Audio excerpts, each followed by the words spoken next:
your boy Young Gueye, and right about now I'm back with another video for you. Let's get right into it. No copper, come on, let's go.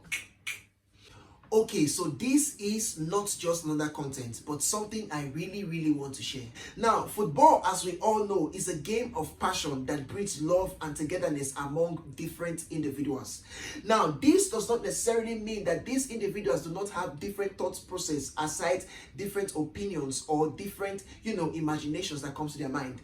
But however, when the game begins, everyone forgets their differences and focus on the sport which they came for, regardless of wherever they meet together to watch it. Now, this means that regardless of who you is, whether Christian, Muslim, or whatever opinions you have, when the sport begins, let's say you support Manchester United or Arsenal, when the game starts, you forget about everything and you remember the game only, and you enjoy the game. After the game, you go your separate ways. However, in 2022, a certain Senegalese player who goes by the name Idrissa in PSG at the time chose to sit out a game because he was being forced against his will to put on a dress representing Lgbtq, which is against his belief and his faith as a Muslim. Now, I'm just going to read it to you so you get it clearly from BBC. PSG's Idrissa Gueye refused to play in a match to avoid wearing a rainbow symbol in support of LGBTQ+ rights. BBC Sport understands. The 32-year-old former Aston Villa and Everton player was absent from Saturday's 4-0 win over Montpellier. PSG boss Mauricio Pochettino said only that Senegalese Gueye missed the game for personal reasons. The French Football Federation has reportedly written to Gueye to clarify why he was absent. Now, at the end of this season, it was understood that Gueye had to part ways with PSG owing to this whole issue, and currently he plays for Everton. Now, am I making this video just to talk about something that happened several years ago? No, but I'm saying this to set a certain foundation in order for what is happening in current day football. Fast forward to today, a certain Crystal Palace player who is actually the captain goes by the name Marc Guehi, a Christian from what it seems, was also told to wear the captain armband, which all Premier League captains, when they put it on, you see the rainbow color displaying LGBTQ. Now, what did he do after putting it on? He wrote, "I love Jesus." And according to reports from ESPN, here goes the news. ESPN has learned that Crystal Palace and England central back Marc Guehi could face an England Football Association charge after writing "I love Jesus" on his rainbow-colored captain's armband for Saturday's 1-1 draw at home to Newcastle.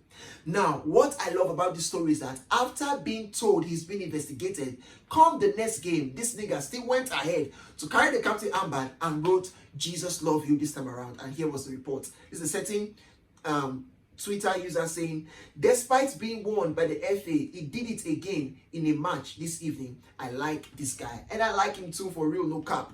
Now, as if this is not enough, in the Manchester United camp, a new player which they signed from Bayern Munich, if I'm not wrong, with the name Mazraoui, was also facing similar challenge. But this time, a more encouraging one for those who believe in their religion and their faith.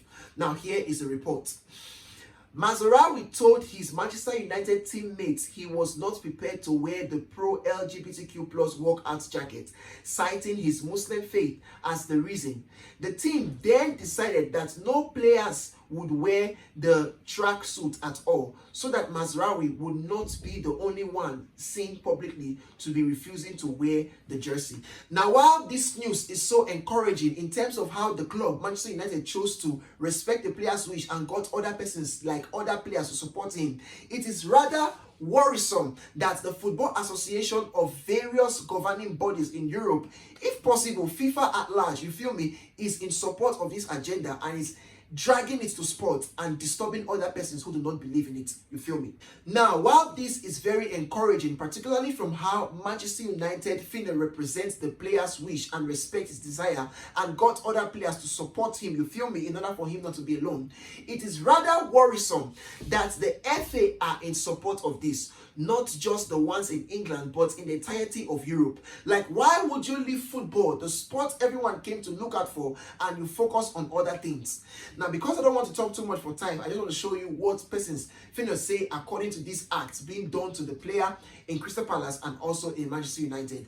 But this particularly is in response to Mazraoui's situation. Now, Andrew Tate says, resist the slave mind. Another, hear me out. You let everyone who wants to wear it, and everyone who doesn't, don't. Respect for all.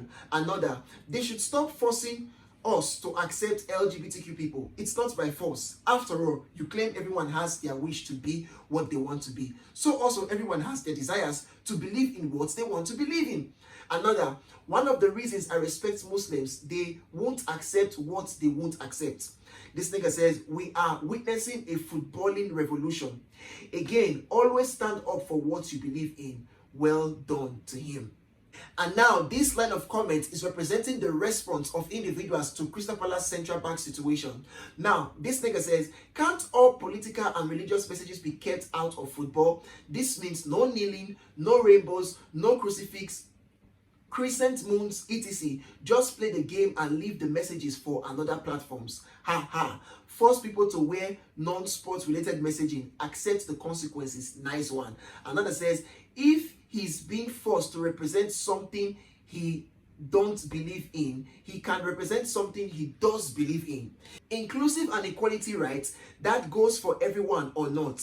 Christians shouldn't have to hide it, especially when other expressions are made during football. All or none is the only fair answer. He is definitely winning in any court if he is being sued again. Now, while everyone seems to be in support of this, definitely the fault and the issue still lies in the FA. Like, why is you finna force people who came to play football, like at this point in time, on some real shit? We have several activities every day of our lives, okay? Christians go to church in certain days of their lives. Muslims go to the mosque, and every other person is free to participate in every other activities. The time for football should be respected and treated as such, which is the time for football. Now, I don't want to say much on this. I rather I hear you on the comment section right down below. Let me know what your thoughts are on these cases. Like, why are they free to do things like this? It doesn't make sense to me, but let me know what you think as well on the comment section right down below. And so with this, I'm finna come to the end of this video. Kindly, please let me know what your thoughts are as to this issue on the comment section right down below. Now, if you're new to my YouTube channel and you're not subscribed, kindly please subscribe. If you're not new and for some reason you're still not subscribed, nigga, go ahead and subscribe already, okay? For real, no cap. With this, I'm finna say peace. It's your boy Young Gueye, no kappa. Bye-bye.